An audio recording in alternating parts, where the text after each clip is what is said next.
இன்றைக்கி நம்ம எண்ணெய் கத்திரிக்காய் ரொம்பவே டேஸ்டியாக எப்படி செய்யுதுன்னு பார்க்கலாம். அதுக்கு முதல்ல ஒரு மசாலா ரெடி பண்ணிக்கலாம். மசாலா ரெடி பண்ண ஸ்டவ் ஆன் பண்ணி ஒரு வானல் வச்சுக்கோங்க. அந்த வானலில் 2 ஸ்பூன் எண்ணெய் ஊற்றிட்டு எண்ணெய் சூடாகிற வரைக்கும் வெயிட் பண்ணுங்கள். எண்ணெய் சூடானதும் 1 டீஸ்பூன் வெந்தயம் அதை சேர்த்துட்டு வெந்தயம் நல்லா செவக்கிற வரைக்கும் வெயிட் பண்ணிக்கலாம். 1 டீஸ்பூன் ஜீரகம், 1/2 டீஸ்பூன் மிளகு ரெண்டுத்தையும் ஒன்றா போட்டு பொரியிற வரைக்கும் வெயிட் பண்ணலாம்.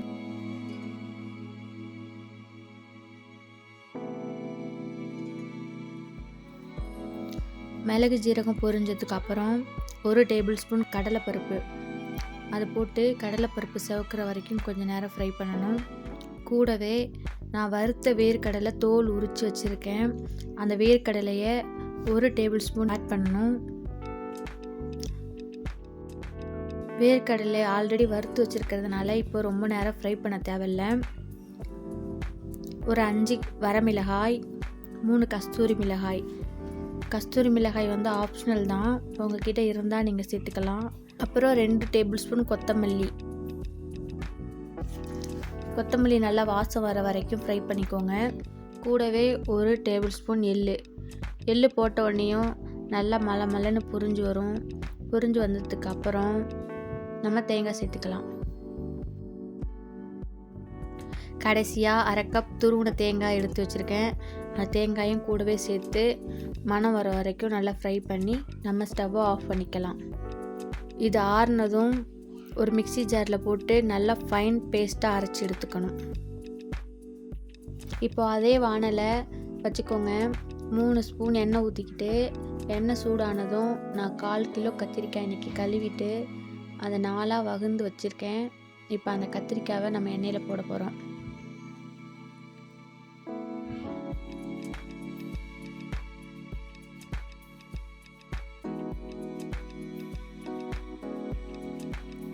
இப்போ கத்திரிக்காய் எண்ணெயிலேயே ஃப்ரை ஆகட்டும்.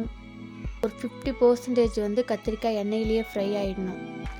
நமக்கு பார்த்தாவே தெரியும் கத்திரிக்காயோடைய தோல் எல்லாம் சுருங்கி கலர்லாம் சேஞ்ச் ஆகிட்டு வரும்.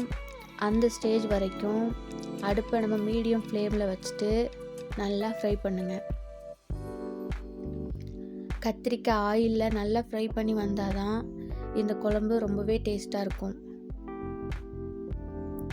பாருங்கள், முன்னாடி பார்த்ததுக்கும் இப்போ பார்க்குறதுக்கும் நல்லாவே டிஃப்ரென்ஸ் தெரியுது பாருங்கள். இன்னும் கொஞ்சம் நேரம் கூட வதங்கி வரட்டும்.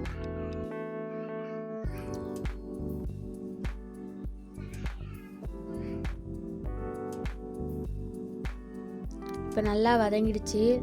இதை எடுத்து நம்ம வேறு பிளேட் வச்சுக்கலாம்.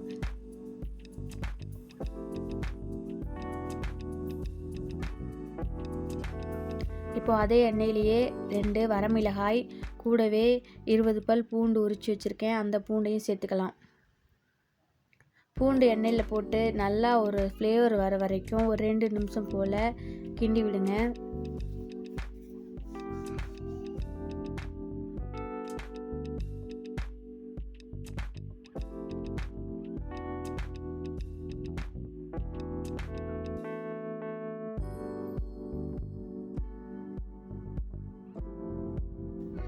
பூண்டுடைய வாசம் வந்ததுக்கு அப்புறம் ஒரு 15-20 சின்ன வெங்காயம் அது கூடவே நம்ம சேர்த்துக்கலாம். பூண்டும் சின்ன வெங்காயமும் தான் இந்த குழம்புக்கு நல்ல ஒரு டேஸ்ட்டு கொடுக்கும். அதனால் நிறையாவே நம்ம சேர்த்துக்கலாம்.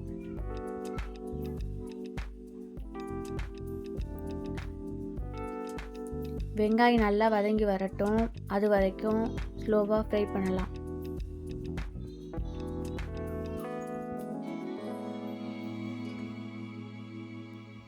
வெங்காயம் நல்லா வதங்கி அதோடைய கலர் அப்படியே கோல்டன் கலரில் சேஞ்ச் ஆகும். அது வரைக்கும் ஸ்லோவாக நம்ம வதக்கிட்டே இருக்கலாம்.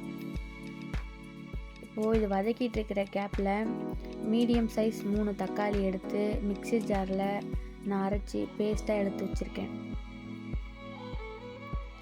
அந்த தக்காளி பேஸ்ட்டை இப்போ இது கூட நம்ம சேர்த்துக்கலாம்.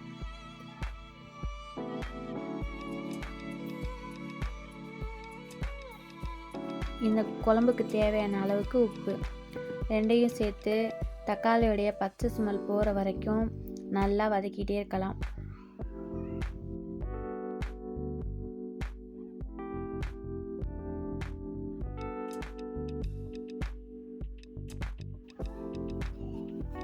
தக்காளி நல்லா வதங்கி எண்ணெய்லாம் மேலே பிரிஞ்சு வர ஸ்டார்ட் ஆகும். அது வரைக்கும் நல்லா வதக்கணும்.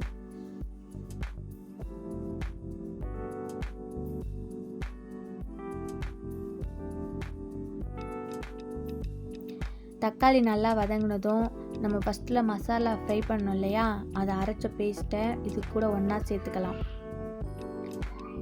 இதில் இருக்கிற பொருள் எல்லாம் ஆல்ரெடி ஃப்ரை பண்ணி தான் அரைச்சிருக்கோம். அதனால் ரொம்ப நேரம் கொதிக்க விடணும்னு சொல்லிட்டு தேவை கிடையாது. சும்மா ஒரு கொதி லைட்டாக வந்தால் போதும்.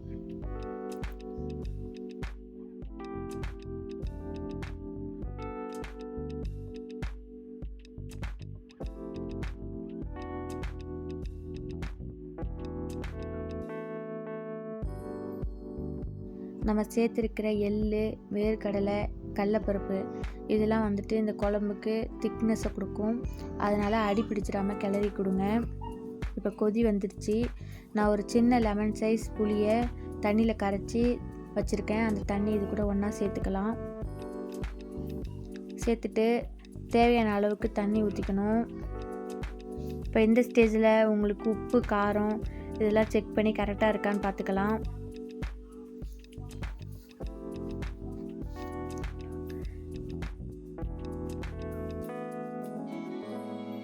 கொதி வந்ததுக்கப்புறம் நம்ம ஆல்ரெடி ஃப்ரை பண்ணி வச்சுருக்கிற கத்திரிக்காய் ஒன்றா சேர்த்துக்கலாம். கத்திரிக்காய் ஆல்ரெடி ஒரு 50% வந்து நமக்கு குக் ஆகிடுச்சு. இப்போ இன்னும் ஒரு 10 நிமிஷம் வேக வச்சா போதும், நல்லா வெந்து வந்துடும். ஒரு 1/2 டீஸ்பூன் மஞ்சள்தூள் போட்டு நல்லா கலக்கி விட்டுக்கோங்க.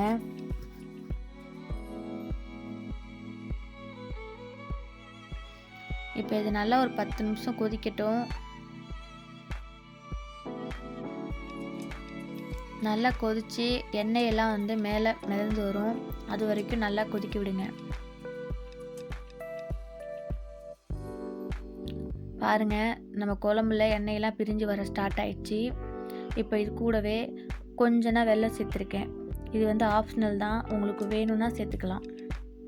வெல்லம் சேர்த்தா இந்த குழம்பு இன்னும் கொஞ்சம் நல்லா டேஸ்ட்டாகவே இருக்கும். இந்த குழம்பு வந்து நம்ம சாதம், இட்லி, தோசை எல்லாத்துக்கூடயும் வச்சு சாப்பிடலாம். ரொம்பவே சூப்பராக இருக்கும். நீங்களும் உங்கள் வீட்டில் இதை ட்ரை பண்ணி பாருங்கள் ஃப்ரெண்ட்ஸ். டேஸ்ட் எப்படி வந்துச்சுன்னு எனக்கு கமெண்ட்ஸில் சொல்லுங்கள். லைக் பண்ணுங்கள், ஷேர் பண்ணுங்கள், மறக்காமல் எங்கள் சேனலை சப்ஸ்கிரைப் பண்ணுங்கள். Bye friends.